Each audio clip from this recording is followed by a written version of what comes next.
Hello, good evening everyone. आज का जो सीबीएसई प्रीवियस ईयर के क्वेश्चन थे उसमें एनवायरनमेंट टॉपिक से लिया है मैंने। तो ये 2019 का एक क्वेश्चन है। कह रहा है कि list two main components of an ecosystem. ठीक है, मेन कंपोनेंट ऑफ इकोसिस्टम के पूछ रहा है, तो आपको लिखना है बायोटिक एंड एबायोटिक कंपोनेंट। ठीक है, अब बायोटिक कंपोनेंट में और एबायोटिक कंपोनेंट में बहुत सारी चीज़ें आती हैं, तो उसको आप अलग से फिर लिख सकते हैं कि लिथोस्फीयर, हाइड्रोस्फीयर, ठीक है, एटमॉस्फेयर, ये सारा कुछ। तो वहाँ पे क्या होता है, रिएक्शन होता है। ठीक है, बायोटिक और एबायोटिक का इंटरेक्शन होता है, एनर्जी इंटरचेंज होती है, तो वहाँ पे रिलेशन हम शो करते हैं। लेकिन जब कंपोनेंट की बात की जाती है तो यहाँ पे आपको बायोटिक और एबायोटिक लिखना होता है। ठीक है, चलिए डिस्क्रिप्शन में देख लेते हैं। डिस्क्रिप्शन में क्या कह रहा है।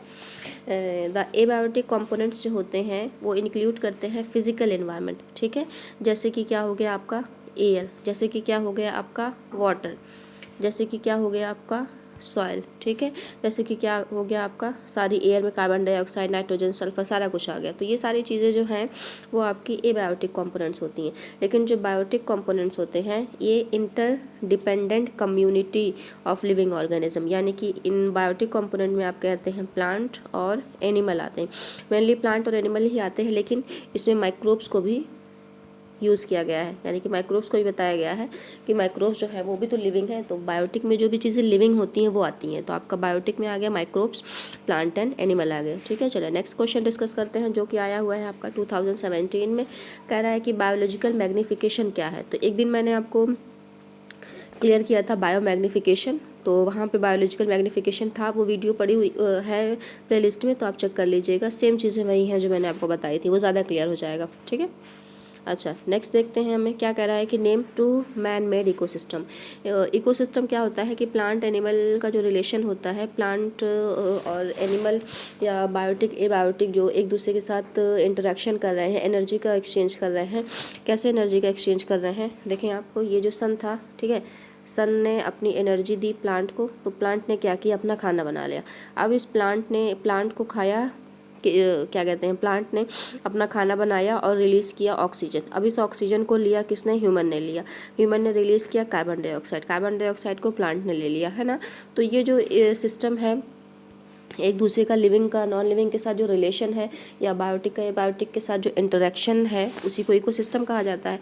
तो कह रहा है कि क्वेश्चन पूछ रहा है आपका 2017 का आया हुआ है, जो कह रहा है कि टू मैन मेड इकोसिस्टम आप बताइए। जो नेचर ने बनाया है वो तो नेचर है, जिसकी कोई बाउंड्री नहीं है। लेकिन जो मैन ने बनाया हुआ है, जैसे कि क्या हो गया आपका एक्वेरियम, जैसे कि धान का खेत और वीट का खेत हो गया, मस्टर्ड प्लांट हो, मस्टर्ड फील्ड हो गया, जू हो गए, बोटानिकल गार्डन्स हो गए, ये सारे जो होते हैं लिविंग का नॉन लिविंग के साथ रिलेशन तो होता है, लेकिन लिमिटेड अमाउंट में होते हैं। ठीक है, तो ये आपके मैन मेड इकोसिस्टम होगा। अच्छा नीचे क्या डिस्क्रिप्शन में क्या कह रहा है कि इकोसिस्टम क्या होता है, एक self sustained unit which comprises of all. ये आपका बहुत टिपिकल दिया हुआ है। ठीक है, ये बहुत ज़्यादा मुश्किल दिया हुआ, इसको आप याद करेंगे तो बिल्कुल याद नहीं होगा। बस आप इतना जान लें कि इकोसिस्टम क्या होता है, लिविंग का नॉन लिविंग के साथ इंटर रिलेशन जो होता है, एनर्जी का एक्सचेंज जो होता है, उसी को क्या कहा जाता है, इकोसिस्टम कहा जाता है। ठीक है, एक क्वेश्चन है आपका 2017 का आया हुआ है कि why should biodegradable and non biodegradable wasted be discarded into different dustbin. दो डिफरेंट डस्टबिन में जो है वो बायोडिग्रेडेबल, जो कि बैक्टीरिया अटैक करने के बाद डिस्ट्रॉय हो जाती हैं उनको, और जो जिन पर बैक्टीरिया केमिकल डिकम्पोजिशन नहीं कर पाते, उनको सेपरेट सेपरेट डस्टबिन में क्यों रखना चाहिए। ठीक है, तो इसका आंसर बहुत इजी है, ये आप ख़ुद करके सॉल्व कीजिएगा। इसको 2017 का है, इन्वायरमेंट चैप्टर का है, और एक हिसाब से आपका ये इम्पॉर्टेंट भी है।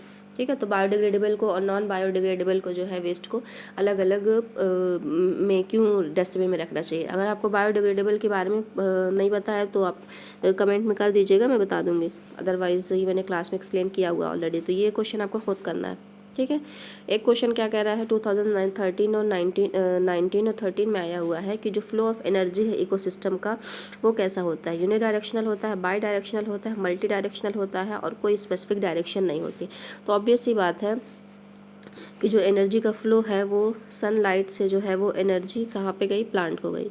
सनलाइट से जो है एनर्जी कहाँ पे गई, प्लांट को गई, ठीक है, प्लांट ने ले लिया। अब प्लांट से क्या हो गया, एनर्जी जो ट्रांसफ़र हुई वो किसको गई, हर्बीवोर्स को गई। हर्बीवोर्स को किसने खा लिया, कार्निवोर्स को। कार्निवोर्स को किसने खा लिया, ओमनिवोर्स ने, ठीक है। तो ये जो ट्रांसफ़र हो रहा है एनर्जी का वो एक डायरेक्शन में हो रहा है और ये हमेशा यूनिडायरेक्शनल होता है। तो आपका आंसर हो गया यूनिडायरेक्शनल, ठीक है। यहाँ पे देखें डिस्क्रिप्शन एक्सप्लेनेशन में भी लिखा हुआ है आपका कि energy flow is an ecosystem always unidirectional, ठीक है, लोअर से हायर ट्रॉपिक लेवल की तरफ होता है, ठीक। ट्रॉपिक लेवल का मतलब क्या होता है, ये आप मुझे आंसर खुद करेंगे कि trophic what is the meaning of trophic level, ठीक है। ट्रॉपिक लेवल का क्या मतलब होता है, ये डेफिनेशन आप मुझे बताएंगे। अच्छा, नेक्स्ट क्वेश्चन क्या कह रहा है कि 2013 का एक क्वेश्चन आया हुआ है कि organisms of a higher trophic level in which, अब देखिए यहाँ पे फिर ट्रॉपिक लेवल आ गया है ना, तो ट्रॉपिक लेवल का मतलब क्या होता है ये आप मुझे एक्सप्लेन करिएगा। Trophic which feed on several types of organism belonging to the lower trophic level constitute the, ठीक, तो इसका आंसर हो जाएगा आपका फूड वेब, सॉरी फूड, मुझे लगा फूड वेब लिखा हुआ, फूड वेब हो गया। फूड चेन में क्या होता है कि प्लांट को खाया हर्बीवोर्स ने, हर्बीवोर्स को किसी कार्निवोर्स ने खा लिया, जब मर गया वो डिकम्पोज हो गया, तो ये आपकी फूड चेन है।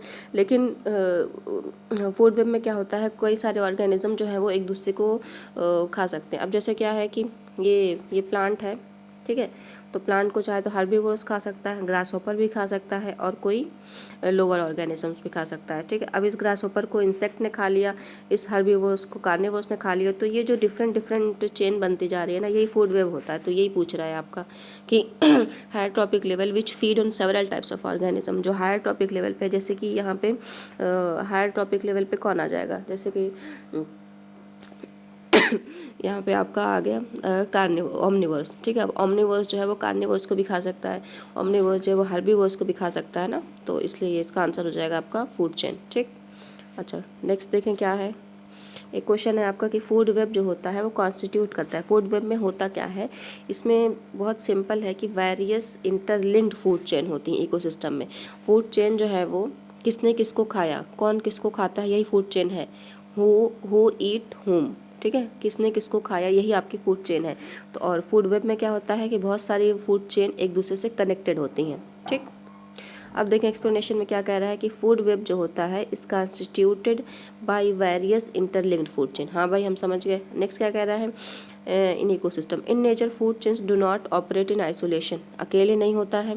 Each organism is generally eaten by 2 और मोर काइंड ऑफ, एक कोई ऑर्गेनिज्म है वो 2 या 2 से ज़्यादा लोगों के द्वारा खाया जा सकता है। तो वो उसी की तरीके से क्या होती है कि चेन बन जाती है, और इसी वजह से फूड वेब जो होता है कभी स्ट्रेट नहीं होता है ना, क्योंकि कोई भी किसी को भी खा सकता है फूड वेब में। चलें नेक्स्ट देखिए, अगर फूड वेब में कोई कन्फ्यूजन है तो आप मुझसे पूछ लीजिएगा, मैं एक्सप्लेन कर दूंगी, क्योंकि मैंने क्लास में ऑलरेडी असल में एक्सप्लेन किया हुआ है, तो ये ज़्यादा मुश्किल नहीं है। तो आप अगर डाउट हो रहा हो तो पूछ लीजिएगा कि फूड वेब असल में होता क्या है। Okay, now come to the next last.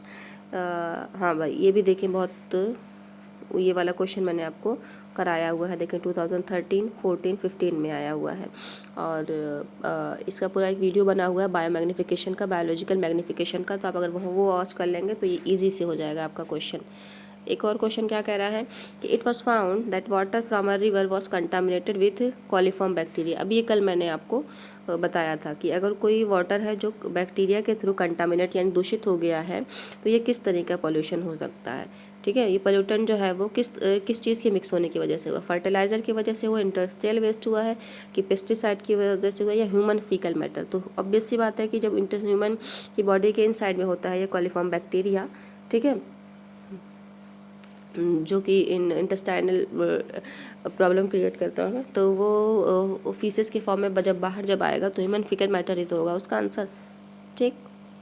अच्छा, चले बस इतना ही रहने दें, बाकी यहाँ तक का कर लीजिएगा आप लोग, ये 2019 का क्वेश्चन है, ठीक। चले, okay, goodbye, take care, have a healthy day and have a productive day to.